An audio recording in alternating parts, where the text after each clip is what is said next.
Globalisasi, era di mana kemajuan zaman menuntut manusia lebih dari sekedar maju.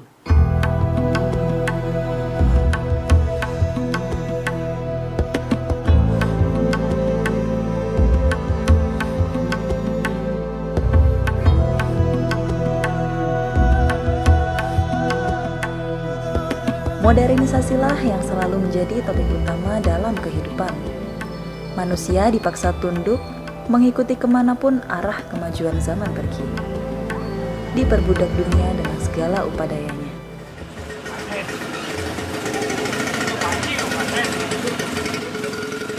Banyak kalangan yang tersisih dari kemajuan zaman tersebut. Kalangan yang termarginalkan karena tak mampu bersaing di era ini. Ya, mereka menjadi pengangguran, tunawisma, peminta-minta, bahkan gelandangan di tengah hiruk-pikuk modernisasi. Tapi tidak dengan sahabat-sahabat tunarungu di Jetis Kulon Wonokromo Surabaya ini.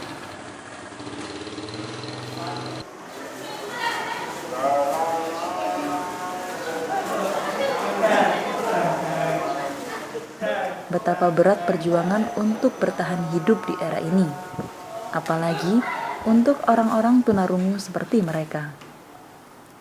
Adalah Heru Sasmita, seorang guru SLB Karya Mulia yang menjadi pencetus pengajian SLB di TPQ Baitul Makmur Jetis Kulon ini.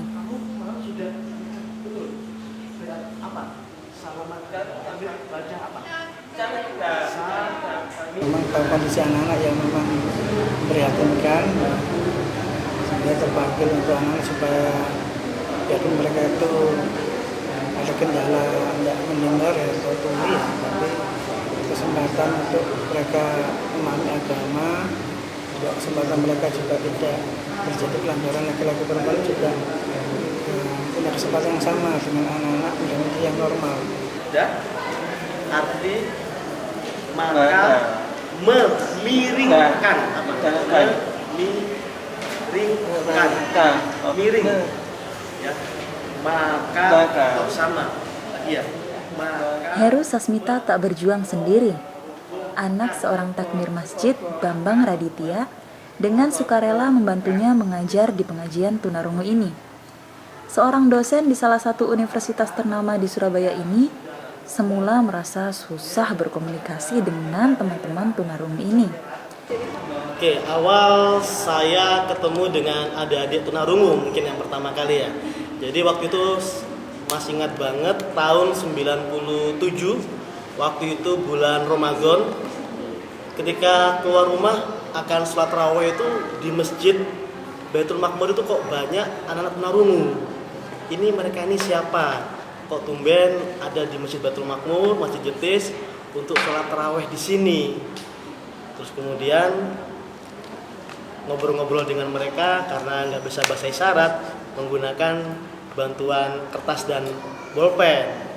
Siapa namamu, ditulis, dia menjawab.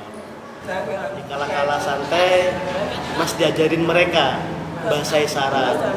Ketika saya bilang, pertama diajarin huruf A, B, C, D, kemudian menjadi satu kata, contoh aku, A, K, U, dia akan mengajari aku satu kata.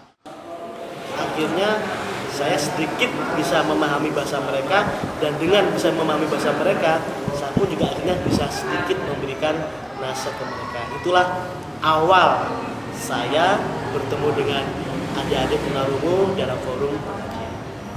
Nabi Ibrahim merombongkan yang anak saya itu seperti pipi kiri. Sudah siap. Seperti menyembelih sapi, ya, kaki jatuh, kaki jatuh, jadi sama. Nabi Ibrahim merombongkan sudah siap. Ibrahim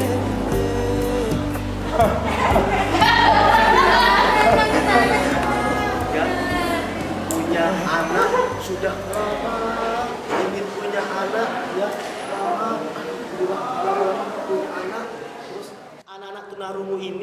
untuk membaca 1 juz Al-Quran dia butuh waktu 2 jam. Karena anak tunarungu ini rata-rata nafasnya pendek dan sulit melafadzkan ayat Al-Quran. Tapi alhamdulillah saya menyaksikan sebagian besar di antara peserta pengajian SLB ini ketika bulan Ramadan bisa khatam 1 kali bacaan Qurannya. Kemudian ketika sekarang ini dekat Idul Adha, ada salah satu anak tunarungu yang mohon maaf pekerjaannya itu masak kerupuk upil, dimasukkan ke dalam plastik, dititipin ke warung-warung. Sekarang dia sudah nitip infak untuk Idul Adha kepada bendahara SLB itu sampai angka Rp800.000. Sahabat-sahabat tunarungu ini merasa bersyukur karena mereka masih bisa merasakan manisnya keimanan. Al-Quran selalu mengajarkannya cara mensyukuri hidup di dunia ini. Al-Quran juga memaparkan bahwa tak ada satupun makhluk Allah di dunia ini yang tidak berguna. Semua mulia di sisi Allah. Teman-teman tunarungu ini tidak hanya dari Surabaya. Banyak di antara mereka yang berasal dari Kediri, Madura, Ngawi, sampai dengan ada yang berasal dari Jember, tapi mau mendatangi pengajian yang berada di kota Surabaya. Tentunya juga karena kami sudah dipersatukan dalam hubungan keluarga dan saudara lahir batin. Itulah mungkin kekuatan terbesar kami bisa bertahan dalam pengajian selama 15 tahun. Dan alhamdulillah dalam forum pengajian ini teman-teman tunarungu ini bisa mendapatkan jodohnya. Dan alhamdulillah sudah ada 18 pasang tunarungu yang dipertemukan oleh Allah sehingga bisa menjadi pasangan suami istri. Dari 18 pasang anak tunarungu ini, semua putra-putrinya itu sekarang ini fisiknya normal. Namun tentunya ini juga menjadi satu halangan kendala karena orang tuanya tunarungu, putra-putrinya normal, ada keterbatasan komunikasi. Untuk itu kami pun sekarang juga mendapat tambahan amal soleh untuk mendidik putra-putri mereka yang normal dalam suatu konsep pengajian cabai rawit.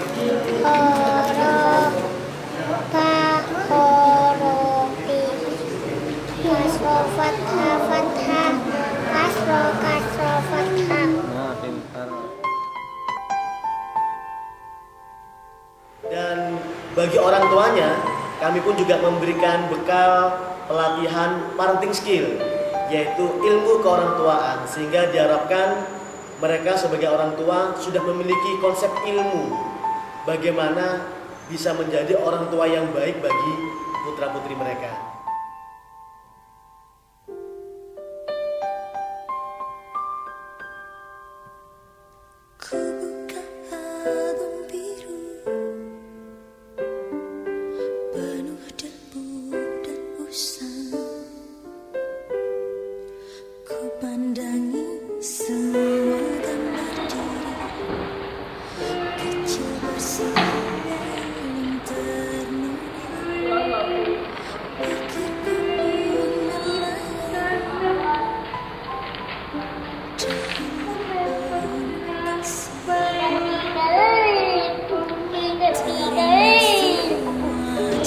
Harapan saya kepada teman-teman remaja, mohon maaf para orang tua yang mungkin punya anak yang keterbatasan fisik tunarungu, tolong diterima kondisi mereka, diperhatikan, dihargai, dilibatkan, sehingga itu bisa memunculkan dan meningkatkan rasa percaya diri mereka.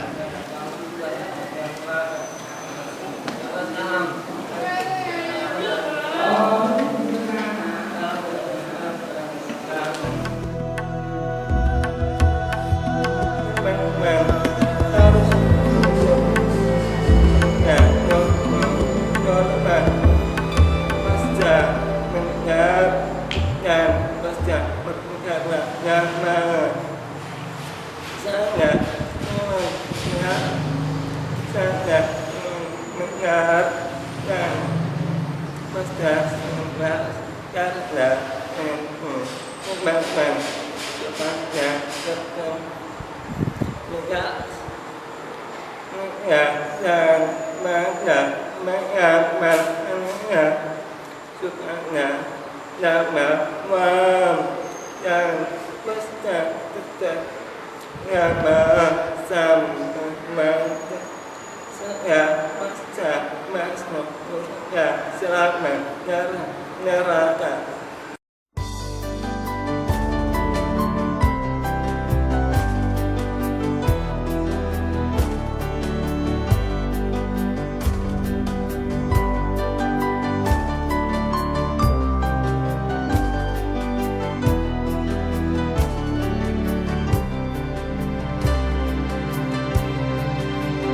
Bersujud kepada Allah, bersyukur sepanjang waktu, setiap nafasmu, seluruh hidupmu, semoga diberkahi Allah.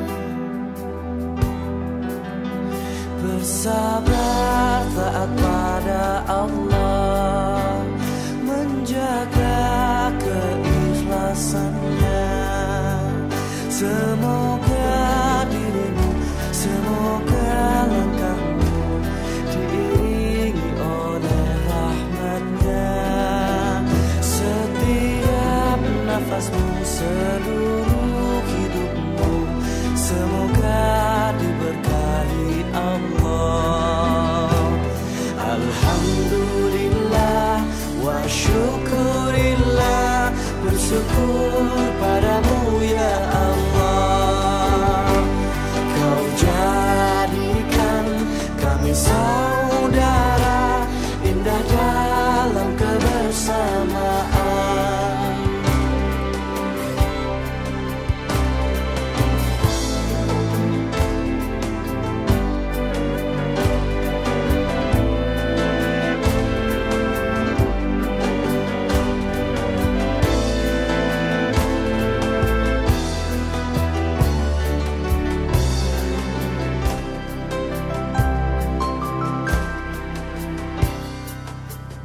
Bersujud kepada Allah, Bersyukur sepanjang waktu, setiap nafasmu, seluruh hidupmu, semoga diberkahi Allah.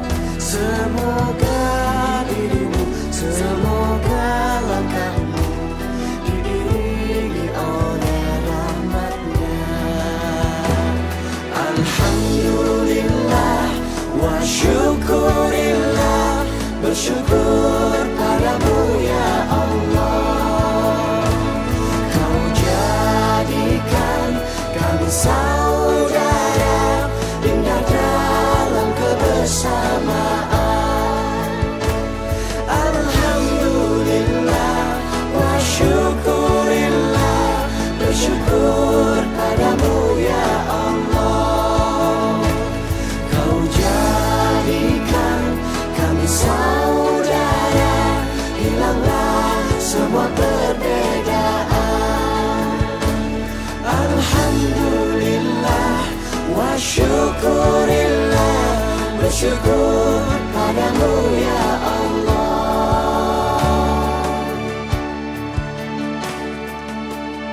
Bersujud kepada Allah, bersyukur sepanjang waktu.